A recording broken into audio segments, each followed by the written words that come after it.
لسانا ذاكرا وقلبا شاكرا۔ عام طور پر جمعہ کے دن یہ کوشش رہتی ہے کہ بہت ضروری اور اہم مسائل پر بات چیت کی جائے اور آپ کے سامنے کوئی رہنمائی پیش کی جائے، مگر کبھی کبھی ایسا محسوس ہوتا ہے کہ بہت اہم چیزوں کی طرف توجہ کی وجہ سے بہت عام چیزیں، بہت ضروری چیزیں اور عام فہم چیزیں کبھی کبھی چھوٹ جاتی ہیں، پیچھے رہ جاتی ہیں۔ آج میں نے یہ ارادہ کیا ہے کہ ایک ایسی چیز جو کہ مجھے خیال ہے کہ آپ تمام کو یہ چیزیں معلوم ہوں گی، مگر پھر بھی میں یہ چیزیں آج دہرانا چاہتا ہوں صرف اس لیے تاکہ ہمیں یہ احساس رہے کہ جو عام چیزیں ہیں وہ عام نہیں ہو جاتی، جو عام چیزیں ہیں وہ بھی ہمیشہ خاص ہی۔ جمعہ کے دن کے آداب آسان لفظوں میں بتانا چاہتا ہوں کہ آج جمعہ کا دن ہے، جمعہ کے دن کے آداب کیا ہیں؟ حضرت جمعہ کے دن کے آداب اور جمعہ کے دن کی فضیلت دو الگ الگ چیزیں ہیں۔ میں آپ کے سامنے فضیلت نہیں بیان کرنا چاہتا کہ آج کے دن کی فضیلت کیا ہے، میں آداب بتانا چاہتا ہوں کہ آج کے دن ہمیں کن باتوں کا خیال رکھنا چاہیے، آج کے دن ہمیں کیا کیا کس طرح سے کرنا چاہیے۔ مگر لازمت سی بات ہے کہ اگر فضیلت معلوم نہ ہو تو آداب اختیار کرنے میں دلچسپی پیدا نہیں ہوتی ہے۔ تو فضیلت کے بارے میں ایک بات ذہن میں رہے کہ جمعہ کے دن اگر آداب کے ساتھ گزارے جائیں تو گزشتہ ایک جمعہ تک کے گناہوں کو مٹا دینے کا ذریعہ بنتا ہے۔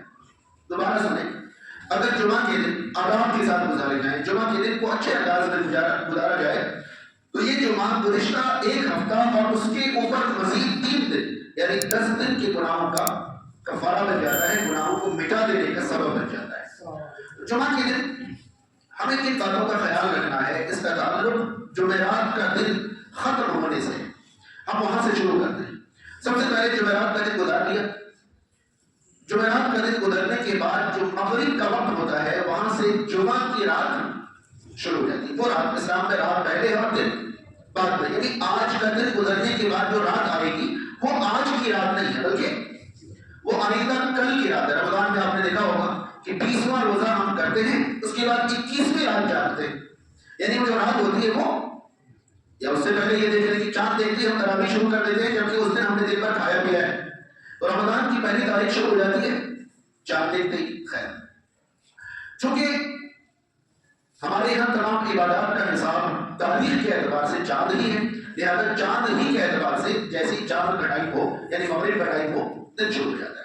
جمعرات کا دن گزرنے کے بعد جو رات شروع ہوئی وہ جمعہ کی رات ہے، اور اسی لیے اس دن کو جمعرات کہتے ہیں کہ وہ دن گزرنے کے بعد جو رات ہوتی ہے وہ جمعہ کی رات ہوتی ہے۔ تو صحیح مسلم کی حدیث ہے کہ نبی کریم صلی اللہ علیہ وسلم نے فرمایا لا تختصوا یوم الجمعۃ بصیام ولا یوم اللیلۃ بقیام، جمعہ کی رات کو قیام کے ساتھ خاص نہ کرو اور جمعہ کے دن کو روزے کے ساتھ خاص نہ کرو، یہ نبی کریم صلی اللہ علیہ وسلم نے منع کیا ہے۔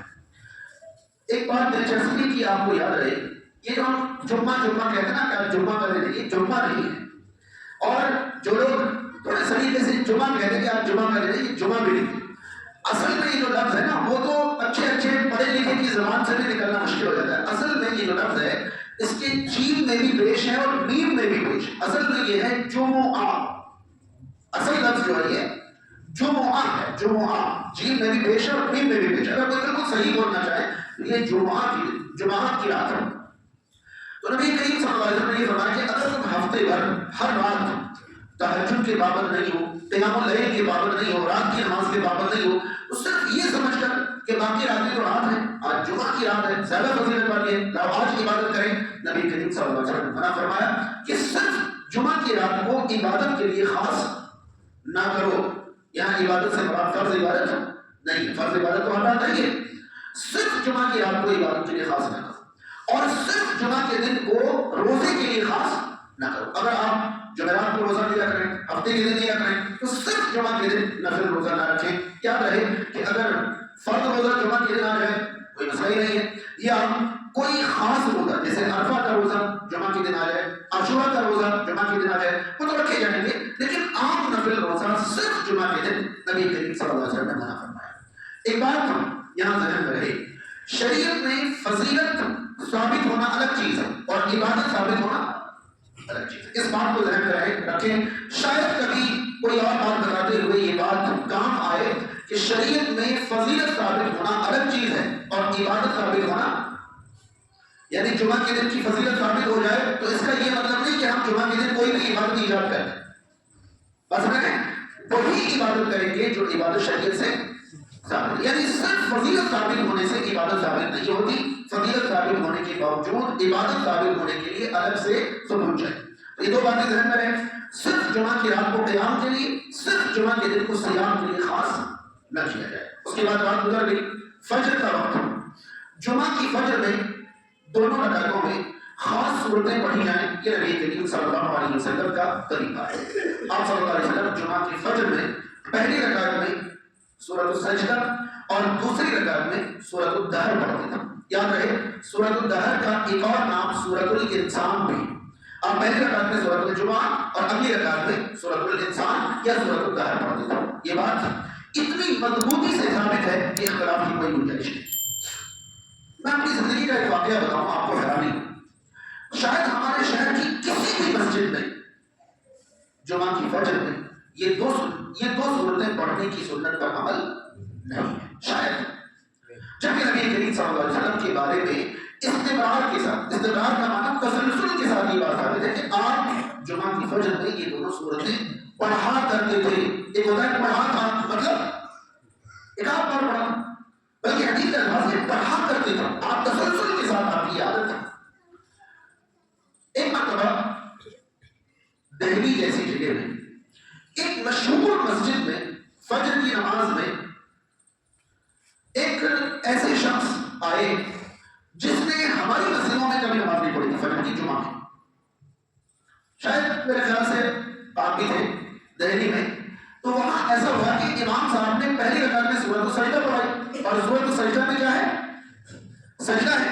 انہوں نے سورۃ السجدہ پڑھائی، سجدہ کیا، پھر کھڑے ہو کر باقی آیتیں تلاوت کی، پھر رکوع کیا، نماز پوری کی. ارے وہ صاحب جو آئے تھے پہلی بار، ان کو تو نماز پوری کرنا بھاری پڑ گئی. سلام پھرتے ہی انہوں نے بلند آواز سے کھڑے ہو کر کہا کہ روز نیا نیا مسئلہ شروع ہو جاتا ہے، روز نئے نئے دین لے کر آ جاتے ہیں، اب 3 رکعت فجر کی پڑھانا شروع کرتے ہیں، یہ پتہ نہیں کون سے لوگ ہیں. اور وہ پڑھاتے ہوئے چلے گئے اور دوبارہ نماز پڑھی.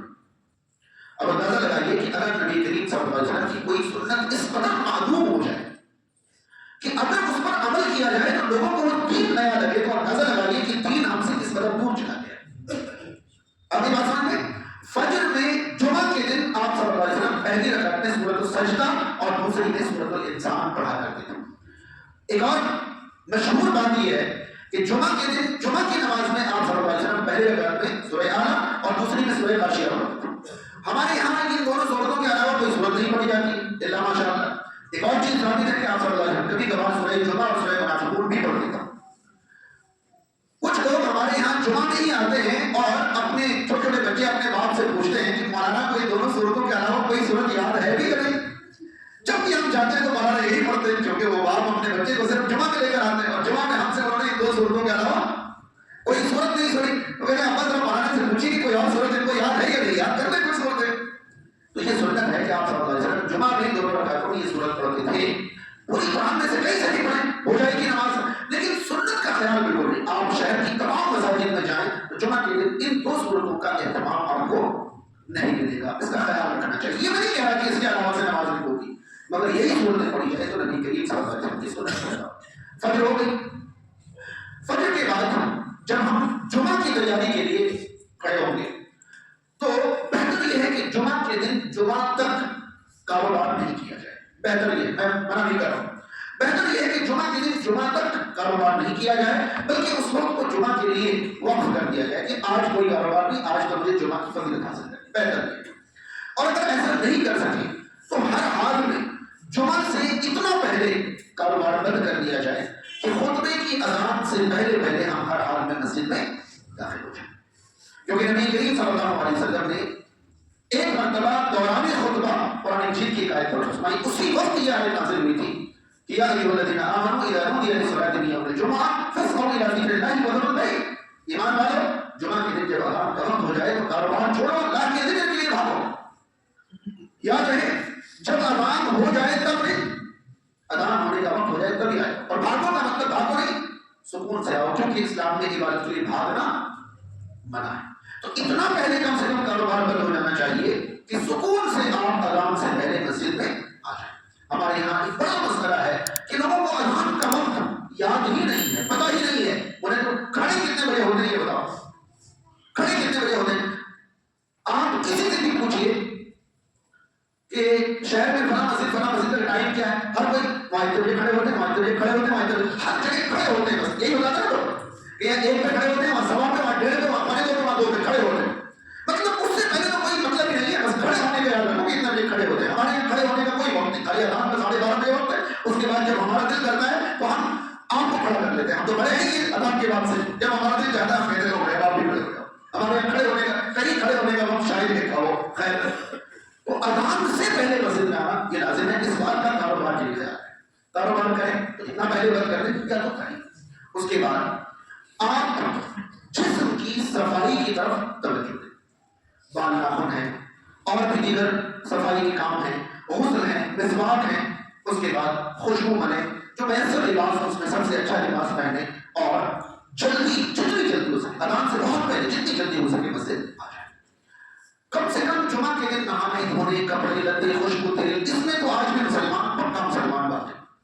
وہ ہفتہ بھر مسلمان لگے یا نہ لگے، جمعہ کے دن دور سے ہی وہ مسلمان لگتا ہے، الحمدللہ یہاں تو باقی ہے اور یہ باقی رہے، یہ باقی رہے۔ یہ الگ بات ہے کہ صبح 8 بجے سے وہ بالکل کلب لگے ہوئے کپڑے پہن کر بھلے سے چوراہوں پر کھڑے ہوئے ہیں، مسجد میں کھڑے ہونے کے ٹائم پر ہی آئیں، مگر لگتا یہ ہے کہ ہاں بندے نے آج جمعہ کی تیاری کی ہے، تو بندہ جمعہ کے لیے پوری طرح تیاری کرے اور جلدی مسجد میں آئے، جلدی جتنی جلدی مسجد میں آئے۔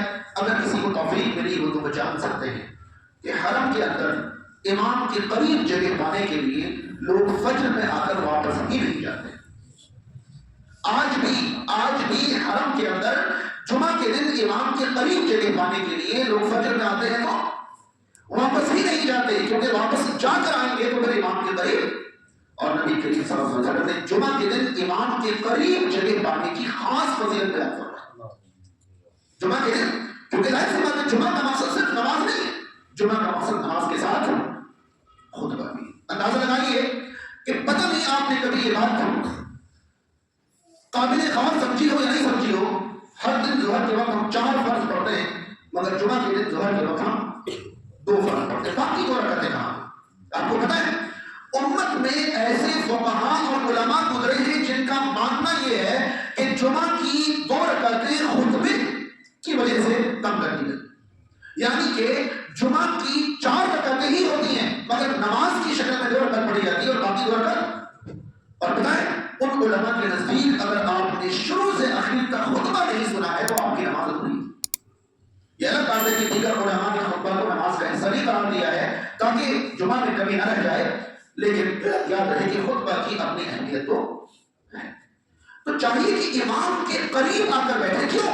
کیونکہ نماز تو آپ پوری مسجد میں کہیں پڑھ لیں، مگر خطبہ جو آپ کو امام کے قریب سمجھ میں آتا ہے وہ دور نہیں سمجھ میں آتا۔ اور ہمارے یہاں جگہ کی کمی کی وجہ سے منزلیں بڑھ جاتی، جب منزل بدل جائے تو پھر تو کیا ہی سمجھ میں آئے گا۔ تو امام کے قریب یا امام کی منزل میں جگہ پانے کی خاص فضیلت ہے، اور اس کے لیے آپ کو جلدی آنا ہوگا، تو مسجد میں جلدی آیا جائے اور امام کے قریب بیٹھا جائے۔ نبی کریم صلی اللہ علیہ وسلم کا یہ فرمان ہے کہ اگر کوئی دین کی محفلوں میں دور ہوتا رہے اللہ تعالیٰ اسے جنت میں دور کر دے گا، یہ نبی کریم صلی اللہ علیہ وسلم کے فرمان ہے۔ خیر، نبی کریم صلی اللہ علیہ وسلم نے اس کے بعد توجہ سے خطبہ سننے کی تاکید فرمائی۔ ایک بات یہاں مس ہو گئی کہ آپ جلدی آئیں، جلدی آنے کے بعد امام کے قریب بیٹھیں، مگر امام کو ابھی بعد میں آئیں گے خطبہ دے، جب تک خطبہ شروع نہیں ہو جاتا یا جب تک امام نہیں آ جاتے تب تک جتنی رکعتیں میسر ہو اتنی رکعتیں پڑھیں۔ عام طور پر لوگ پوچھتے ہیں جمعہ میں کتنی رکعتیں پڑھیں، کیونکہ پورے شہر کو یہ بتا دیا گیا ہے کہ جمعہ تو جمعہ ہے نہیں، ظہر ہے، خالی جماعت پڑھ جاتی ہے، بس ظہر کے حساب سے جمعہ پڑھتے ہیں، جبکہ جمعہ کے دن ظہر کا کوئی حساب و کتاب نہیں، جمعہ کے دن ظہر کا کوئی حساب و کتاب نہیں ہے۔ عام طور پر بچے سے پورے تک ہر ایک کو پتا ہوگا کہ ہمیں گن کر اتنی رکعتیں پڑھنی جتنے رکعتیں روز ہم 4 سنتیں پڑھنی ہیں، 2 جمعہ پڑھنی ہے اور جمعہ 2 ہی پڑھنی، اس لیے 2 اور پڑھ کے اسے مکمل کرنا ہے، اس کے بعد پھر 4 سنتیں پڑھنی۔ یہ عام طور پر طریقہ ہے، جبکہ نبی کریم صلی اللہ علیہ وسلم کی تعلیم یہ ہے کہ جمعہ کے دن کم سے کم 2 رکعت تاخیر۔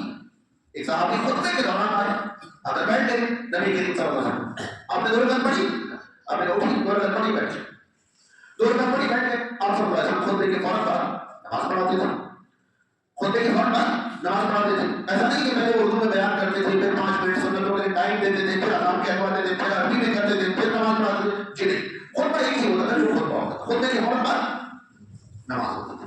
خیر یہ نماز 2 رکعت جو ہے تاکیدی ہے جمعہ کے، اور زیادہ کتنی نبی کریم صلی اللہ علیہ وسلم نے فرمایا کہ جو شخص مسجد میں آئے جلدی آئے اور جتنی میسر ہو اتنی رکعتیں پڑھیں، یعنی زیادہ رکعتوں کی کوئی گنتی نہیں، کوئی تعداد متعین نہیں۔ آپ کو جب تک امام کا خطبہ شروع نہیں ہو جائے، امام کھڑے نہیں ہو جائیں، تب تک آپ رکعتیں 2 رکعت پڑھ کے بیٹھ جائیں، آپ کی مرضی 20 رکعتیں پڑھ لیں، مگر طریقہ کتنا ہوگا؟ 2 کر کے ہوگا، 2 رکعت پڑھیں، پھر دیکھیں اور دلچسپی باقی 2 اور پڑھ لیں، پھر دیکھیں دلچسپی باقی اور پڑھ لیں، جب تک وقت ہے پڑھتے چلے جائیں، آپ کی مرضی ہے، کم سے کم 2، زیادہ کی کوئی تعداد نہیں۔ بات سمجھ میں آ گئی؟ اس کے بعد آپ کو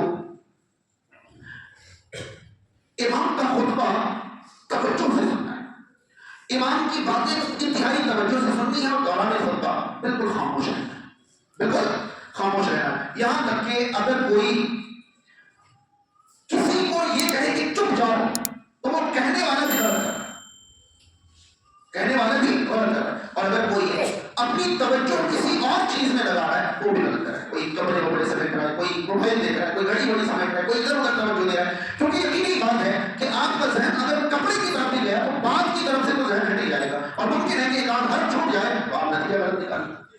تو خطبے کے دوران کیوں آپ صلی اللہ علیہ وسلم یہ کیوں فرمایا مسل حسان فقط لگا، اگر کوئی کنکری بھی چھو رہا ہے تو اس نے بھی غلط کیا۔ بھائی اس زمانے میں فرش میں کیا ہوتے تھے، اب آج تو باہر کپڑے ہیں، گھڑی ہے، موبائل ہے، ایسا اور ویسا ہے، تو جس نے کنکری چھوئی اس نے غلط کیا، یہ کہنے کا کیا مطلب، کنکری سے خطبے کا کیا تعلق؟ دراصل اگر کوئی کنکری چھو رہا ہے تو اس کی توجہ کدھر جا رہی ہے، اور جب ادھر جا رہی ہے تو بات سے اس کی توجہ ہٹ رہی ہے، اور بات سے توجہ ہٹ رہی ہے تو وہ نتیجہ غلط نکال سکتا ہے۔ لہٰذا آپ صلی اللہ علیہ وسلم دوران خطبہ کسی بھی چیز پر توجہ دینے سے سوائے امام کی بات پر، امام کہے آگے آ جاؤ آگے آ جائیں، امام کہے فلاں کر لیجیے فلاں کر لیجیے، امام کہے ایسا کر لیجیے کر لیں، امام کی بات پر ریئیکٹ کرنے کا معاملہ موجود ہے، مگر آپس میں یا خود اپنے آپ میں کوئی توجہ نہیں، کوئی معاملہ نہیں۔ بیٹھنے کا طریقہ یہ ہو کہ آپ جمعہ کے دن خطبے کے وقت دونوں پیر کھڑا کر کے اسے اپنے ہاتھوں سے پکڑ کے نہ بیٹھے، اس سے آپ صلی اللہ علیہ وسلم نے خاص طور پر منع فرمایا۔ کئی بار عام طور پر گرمیوں میں کئی بار دیکھا جاتا ہے کہ لوگ اس طرح بیٹھتے ہیں، جبکہ اس طرح خاص طور پر بیٹھنے سے منع فرمایا۔ اس کے بعد جمعہ کی نماز سکون سے پڑھیں۔ جمعہ کی نماز سے پہلے اگر آپ مسجد میں آئیں تو آپ کاندھے نہ بڑھائیں، آپ کاندھے نہ بڑھائیں۔ کاندھے نہ بڑھانے کا مطلب یہ ہے کہ آپ پیچھے سے آئیں اور لوگوں کو چیرتے ہوئے آگے آ جائیں، یہ نہیں کریں۔ یہاں 2 چیزیں، اگر کوئی کاندھے چیر کر آگے آتا ہے نبی کریم صلی اللہ علیہ وسلم نے اسے منع فرمایا، مگر دوسری بات یہ ہے کہ کوئی کاندھے چیر کر آگے کب آتا ہے۔ سوال یہ ہے کہ کوئی کاندھے چیر کر آگے کب آئے گا، جب آگے اس کو کیا دکھے، جگہ۔ اس کا مطلب یہ ہوا کہ پیچھے والوں کو کاندھے چیر کر آگے آنے سے منع کیا۔ اس میں ایک خاص بات یہ ہے کہ آگے والے کو جگہ چھوڑ کر پیچھے بیٹھنے کی ممانعت ہے۔ کیوں؟ کیونکہ اگر وہ جگہ چھوڑ کر پیچھے بیٹھے گا تو کسی نہ کسی کے گناہ کا سبب بنے گا، کوئی نہ کوئی آئے گا وہ کاندھے چیر کر آگے بڑھے گا اور وہ بےکار ہوگا۔ لہٰذا چاہیے کہ لوگ جیسے آئیں، کئی لوگوں کو میں نے دیکھا کہ آگے بالکل شروع میں اور پکڑے میں سب سے آخری ہونا، سب سے آخری ہونا، جی نہیں، امام کے قریب آنے کے لیے تو آپ جلدی آئیں۔ بعض لوگ کسی مجبوری میں دیر ہو جاتے ہیں، انہیں افسوس ہوتا ہے، آگے بھی سوچنے کا آج اتنا ٹائم ہو گیا، آج مجھے جگہ نہیں ملے گی، آج قریب جگہ نہیں ملے گی، دور جانا پڑے گا، اور جگہ یہ خوش نصیبی حاصل ہوتی ہے وہ کہتے لے لو کوئی بھی بیٹھ جائے، ہم تو آخر میں سے مجھے نکلنا ہے جلدی سے۔ تو بہرحال کاندھے نہ بڑھا کے اس کا مطلب یہ ہوگا کہ جگہ خالی چھوڑ کر پیچھے نہ بیٹھیں بلکہ جگہ پر کرتے ہوئے چلیں۔ نبی کریم صلی اللہ علیہ وسلم نے خطبے کے دوران کسی کو اس کی جگہ سے ہٹانے سے منع فرمایا۔ کسی کو عام طور پر کئی بار ہم آتے ہیں اور آ کر لوگ ذرا وہاں بیٹھ جائیے، آپ کسی کو اس کی جگہ سے اٹھا کر ہٹا نہیں سکتے، نبی کریم صلی اللہ علیہ وسلم نے اس سے منع کیا۔ ہاں آپ صلی اللہ علیہ وسلم نے وہاں ایک سولوشن دیا، ایک حل بیان فرمایا۔ حل یہ ہے کہ آپ صلی اللہ علیہ وسلم نے فرمایا کہ یہ کہا کرو کہ تھوڑا سا کھل جائیے، تھوڑی کشادگی بنائیے، تھوڑی جگہ بنائیے، یہ کہہ سکتے ہو، مگر آپ اٹھیے اور وہاں جانا عام طور پر عمر دراز لوگ آتے ہیں اور کن پر بجلی گراتے ہیں، چھوٹے بچوں کا اٹھنا، بھائی چھوٹا بچہ ہے لیکن وہ پہلے آ کر بیٹھا ہے تو اب وہ حقدار ہے۔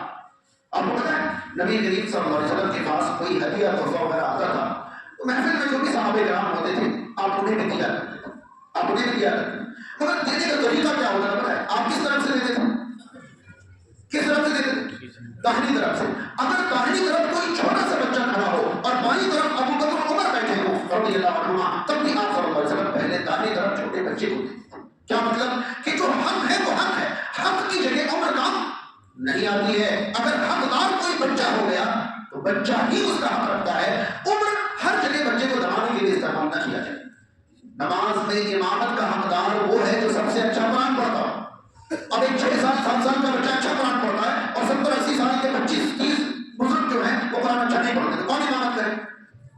چھوٹا بچہ ہے, میں بزرگ ہوں, میں بڑا ہوں, میں بڑا ہوں. جی نہیں, ہر جگہ آپ بزرگ نہ دکھائیں, بلکہ جو حقدار ہے اگر کوئی جمعہ کے دن کہیں آ کر بیٹھا ہے تو وہ اس جگہ کا آپ سے ہٹا نہیں سکتے. ہاں گنجائش لگ رہی ہو, کشادگی لگ رہی ہو, آپ نے تھوڑی جگہ بنائیں, ذرا سا دبلے ہو گئے ذرا سا جگہ بنا لیں, ٹھیک ہے چلے گا. لیکن ہٹ جائے اور وہاں چلے جائیں, ادھر چلے جائیں, ادھر چلے, ایسا نہیں کر سکتے آپ. پھر نبی کریم صلی اللہ علیہ وسلم نے خطبے کے دوران اگر اونگ آئے تو جگہ تبدیل کرنے کا حکم دیا ہے.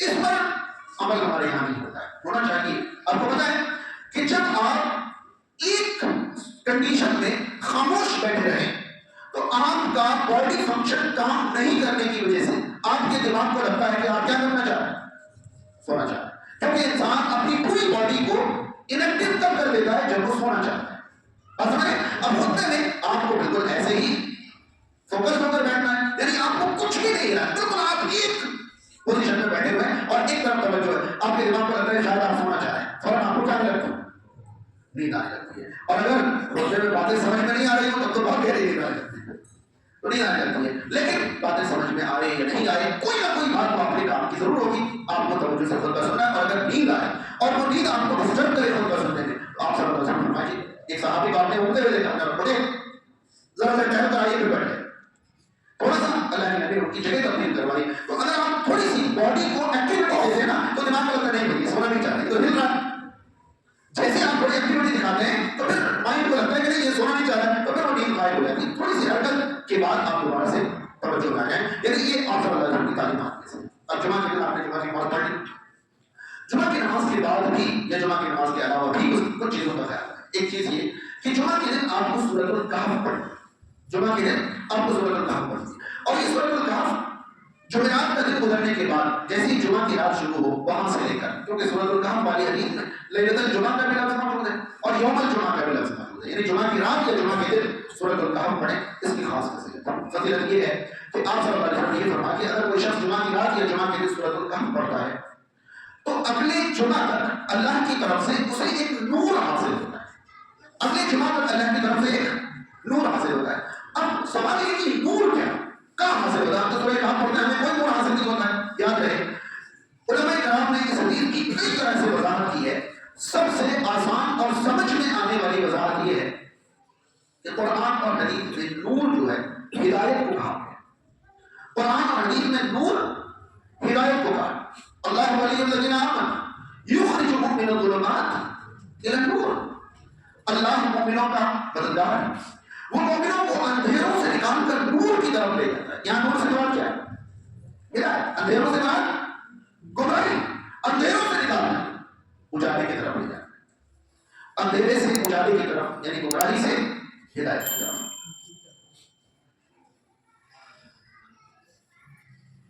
تو یاد رہے کہ جمعہ کے دن سورۃ الکہف پڑھنے سے اگلے جمعہ تک ایک نور حاصل ہوتا ہے. اور اس نور کو اگر ہم نور ہدایت مان لیں, اس نور کو اگر ہم نور ہدایت مان لیں, اس سے پتہ چلتا ہے کہ اگر ہم سورۃ الکہف جمعہ کے دن پڑھتے ہیں تو اگلے جمعہ تک کوئی ہمیں گمراہ نہیں کر سکتا, کوئی ہمیں گمراہ نہیں کر سکتا. ہوتا ہے نا کہ بھائی آپ کو اچانک کوئی ایسا بندہ مل گیا کہ اس کی گمراہی کی باتیں آپ کو اچھی لگنے لگی, بھائی لگنے لگی. ہم نے کتنے ایسے ساتھیوں کو دیکھا کہ وہ ایسے لوگوں کی باتوں میں آ جاتے ہیں کہ صحیح بات انسان کی باتوں کو قابل غور بھی نہیں سمجھتا. تو آپ جمعہ کے دن سورۃ الکہف کی عادت رکھیے, کوئی گمراہ آپ کو گمراہ نہیں کر پائے گا. آپ جمعہ کے دن سے اگلے جمعہ تک, اس کی ویلیڈیٹی اگلے جمعہ تک ہے. کیوں؟ کیونکہ پھر سے جمعہ کے دن پڑھنی, ہر جمعہ آپ اسے ریچارج کرتے رہیں, آپ ہدایت پر پاتے رہیں گے, کوئی آپ کو گمراہ نہیں کر پائے گا. کئی بار ایسا ہوتا ہے کہ آپ کو کوئی گمراہی کی طرف لے جانے کی کوشش نہیں کر رہا ہے, مگر خود ہی آپ کہیں نہ کہیں غلط فیصلے کر جاتے ہیں, کہیں نہ کہیں آپ ایسے فیصلے کرتے ہیں جو آپ کے لیے نقصان دہ ہوتا ہے. تو اللہ تعالیٰ آپ کے ذہن کو منور رکھے گا, آپ کے فیصلوں کو, آپ کی سوچ کو اللہ تعالیٰ نورانی رکھے گا کہ آپ غلط فیصلے نہیں کریں, آپ کے فیصلے ہوں گے بہترین ہوں گے. تو جمعہ کے دن سورۃ الکہف کی جمعہ پڑھنے یہی بات ہے سورۃ الکہف کی پابندی کون ہے؟ جمعہ کے دن سورۃ الکہف کی پابندی کی جائے۔ ایک اور بات ہے، ابھی فوراً مجھے ایک واقعہ سے یاد آ گئی، چابی کا تھوڑی دیر پہلے اعلان ہوا تھا، ابھی بھی صاحب چابی مانگ کر لے گئے۔ یاد رہے ہم اللہ کی عبادت کے لیے آتے ہیں اور اللہ کے بندوں کو ناراض کر کے اللہ کو راضی کیا ہی کریں گے؟ بات سمجھ رہی ہے؟ یعنی اللہ تعالیٰ اللہ کے بندوں کو ناراض کر کے راضی کرنے والا کام پسند نہیں کرتا۔ تھوڑی دیر پہلے اعلان ہوا کہ گلی بند ہو گئی، کیا ہے؟ ہم اللہ کی عبادت کرنے آئے ہیں اور کسی کا راستہ روک دیا ہم نے، کسی کے گھر کے باہر ہم نے گاڑی لگا دی، کسی کے راستے کے باہر ہم نے گاڑی لگا دی، کوئی عام راستے کے باہر گاڑی لگا دی، یا اس طرح گاڑی لگا دی کہ دوسرا گاڑی لگایا ہوا بندہ پریشان ہوا ہمیں ڈھونڈتا پھر رہا ہے کہ بھائی یہ کب آئے، تو کم سے کم گاڑی اس طرح لگائی جائے کہ آپ کی گاڑی کی وجہ سے کسی کا راستہ بند نہ ہو، کسی کی گاڑی بند نہ ہو، کسی کا آنا جانا بند نہ ہو، کسی کو تکلیف نہ پہنچے۔ ہم دوسروں کو تکلیف نہیں پہنچا سکتے، ہمیں اس لیے نہیں بنایا گیا کہ ہم دوسروں کو تکلیف پہنچائیں۔ اس بات کا خاص خیال رکھیں کہ آپ کی گاڑی سے کسی کی گاڑی بھی بند نہ ہو، کسی کی گاڑی بھی بند نہ ہو۔ اور ہمارے یہاں خواتین کا بھی انتظام ہوتا ہے، شہر میں ہماری ہی دو مسجدیں رہ گئی ہیں جہاں خواتین کا انتظام رہتا ہے۔ اگر خواتین کے انتظام کے بعد وہاں گڑبڑی ہوئی تو ہمیں سوچنا پڑے گا۔ جمعہ کے دن جمعہ کے بعد خواتین کے راستوں سے ہم تمام کو بچ کر رہنا ہوگا، ان کے لیے آنے جانے کے راستے الگ ہیں، ہمیں ایسی جگہ کھڑے نہیں ہونا چاہیے جہاں ان کو نکلنے میں دشواری ہو، جہاں ان کو داخل ہونے میں دشواری ہو، ان کے راستوں سے ہٹ کر۔ یاد رہے نبی کریم صلی اللہ علیہ وسلم نے اپنے زمانے میں ایک بار صرف یہ ارشاد فرمایا تھا کہ اگر مسجد کے اس دروازے کو عورتوں کے لیے خاص کر دیا جاتا تو اچھا رہتا۔ عمر بن خطاب رضی اللہ تعالیٰ عنہ جب تک زندہ رہے اس دروازے سے مسجد نہیں داخل ہوئے، چاہے عورت ہو یا نہیں ہو، عورت آئے یا نہیں آئے، بس اللہ کے نبی صلی اللہ علیہ وسلم کے منہ سے یہ سنا تھا کہ یہ عورت میں چاہتا ہوں، کہا کہ نہیں، حکم بھی نہیں فرمایا، صرف کہ میں چاہتا ہوں کہ عورت یہ دروازہ عورتوں کے لیے خاص ہو جائے۔ عمر بن خطاب نے زندگی بھر اس دروازے سے داخل نہیں۔ ایک مرتبہ نبی کریم صلی اللہ علیہ وسلم نے خواتین سے کہا کہ راستے میں عبادت کے لیے آتے ہوئے آپ کناروں سے چلا کریں، مردوں سے بچ کر چلا کریں۔ تو عورتیں اس طرح کناروں سے چلنے لگی کہ ان کے کپڑے دیواروں سے اچھل گئے۔ یہ نبی کریم صلی اللہ علیہ وسلم کی تعلیمات اور فرامین کا اثر ہوتا تھا، حالانکہ پہلے ہی وہ کناروں پر چلنے والی ہوتی تھی، پھر بھی آپ صلی اللہ علیہ وسلم نے کہہ دیا وہ دیواروں سے کپڑے کیوں لینے لگی، اس طرح کناروں سے چلنے لگی۔ اور ہمیں بار بار یہ باتیں بتائی جائیں، سکھائی جائیں، سکھائی اور بتائی جانے والی باتیں نہیں۔ ہاں ہمیں اچھی طرح سے معلوم ہے کہ جو بھی دروازوں کے آس پاس ہوتے ہیں وہ صرف اس لیے ہوتے ہیں کہ ان کی خواتین اندر ہوتی ہیں، انہیں پہلے ہی اپنی خواتین کو یہ کہہ دینا چاہیے کہ آپ دروازے سے نکل کر اتنا آگے آئیں، میں وہاں آپ کو ملوں، میں وہاں آپ کو ملوں۔ یہ نہیں کہ آپ دروازے پر پہنچ گئے، آپ کی خاتون تو آپ کے لیے آ رہی ہیں، مگر بقیہ خواتین جو آ رہی ہیں ان سے جو آپ سے جو ان کو تکلیف ہو رہی ہے اس کا کیا؟ اور آپ تو اپنی خاتون کو لینے کے لیے گئے، آپ ان سے کہیں کہ آگے بڑھ کر آئیے، آپ کو وہاں ملوں گا، آپ کو وہاں ملوں گا، اس جگہ ملوں گا، وغیرہ وغیرہ۔ خواتین کے آنے جانے کے راستوں سے مردوں کو پوری طرح سے بچ کر رہنا چاہیے۔ جمعہ کے دن ایک گھڑی ہے جسے قبولیت کی گھڑی ہے، جسے قبولیت کی گھڑی ہے، معلوم ہم سب کو ہے مگر ہم غافل ہیں۔ جمعہ کے دن قبولیت کی اس گھڑی کے بارے میں بڑا اختلاف ہے، اور اختلاف کے ایسے موقع پر بہتر طریقہ یہ ہے سب کو سمیٹ لو جہاں قبول ہو جائے۔ میں آپ کو کچھ اختلافات بتاؤں۔ ایک اختلاف یہ ہے کہ جمعہ کے دن قبولیت کی گھڑی مطلب اس وقت جو دعا مانگی جائے وہ دعا رد نہیں ہوتی۔ دیکھیے میں یہاں وقت کی اجازت نہیں دیتا کہ زیادہ آگے بڑھیں، مگر ایک بات ڈالوں ذہن میں، ہم سب کو کیا لگتا ہے کہ ہم اللہ سے مانگتے رہتے ہیں، ہمیں تو اللہ تعالیٰ وہ دیتا نہیں جو ہم مانگ رہے ہیں، یعنی کہ ہماری دعا قبول نہیں ہو رہی۔ تو میں آپ کی غلط فہمی دور کر دوں کہ جو آپ اللہ سے مانگیں اللہ آپ کو وہ دے دے تبھی آپ کی دعا قبول ہو رہی ہے، ایسا نہیں ہے۔ مسند احمد کی حدیث ہے کہ دعا قبول ہونے کی 3 قسمیں، دعا قبول ہونے کی 3 قسمیں۔ ہم بار بار آپ کو بتاتے ہیں اذان اور اقامت کے بیچ میں دعا رد نہیں ہوتی، بارش کے وقت میں دعا رد نہیں ہوتی، سفر میں دعا رد نہیں ہوتی، تہجد کے وقت میں دعا رد نہیں ہوتی۔ یا اب ہم آپ کو بتا رہے ہیں کہ جمعہ کے لیے ایک گھڑی ہے، اس گھڑی میں جو دعا مانگی جائے وہ دعا رد نہیں ہوتی۔ تو رد نہیں ہوتی، اس گھڑی آپ نوکری مانگ رہے ہیں آپ کو مل نہیں رہی، پھر آپ کہیں یہ ایسی بات ہے، یہ تو کہہ رہے ہیں رد نہیں ہوتی اور ہم تو مانگے جا رہے ہیں مل نہیں رہی ہے۔ دراصل دعا قبول ہونے کی 3 قسمیں۔ پہلی قسم یہ ہے کہ آپ جو مانگے اللہ آپ کو وہ دے دیں، یہ پہلی قسم۔ دوسری قسم یہ ہے کہ آپ اللہ سے جو مانگے اللہ آپ کو وہ نہ دے۔ کیوں؟ کیونکہ اس وقت آپ کے لیے وہ چیز اچھی نہیں ہے، اس لیے آپ کو اللہ تعالیٰ اس وقت وہ چیز نہ دے، بلکہ آپ نے دعا مانگی ہے تو جس چیز کی دعا مانگی وہ نہ دے، اس کے بدلے میں کوئی نقصان نہ دے۔ اب بتائیے ہم نے اللہ سے نوکری مانگی، اللہ نے نوکری تو دی نہیں، کوئی ایکسیڈنٹ ڈال دیا، اب ہمیں کیسے پتہ چلے گا کہ ہمارا ایکسیڈنٹ ہونے والا تھا، ہم دعا کی وجہ سے بچ گئے؟ ہم تو اسی دھن میں ہیں کہ ہماری دعا قبول نہیں ہوئی، جبکہ اللہ نے ہمیں اس کے بدلے وہ دی۔ اور ہمیں بتائیے اس کی ایک تیسری قسم جو ہمارے لیے سب سے عمدہ اور بہتر ہے،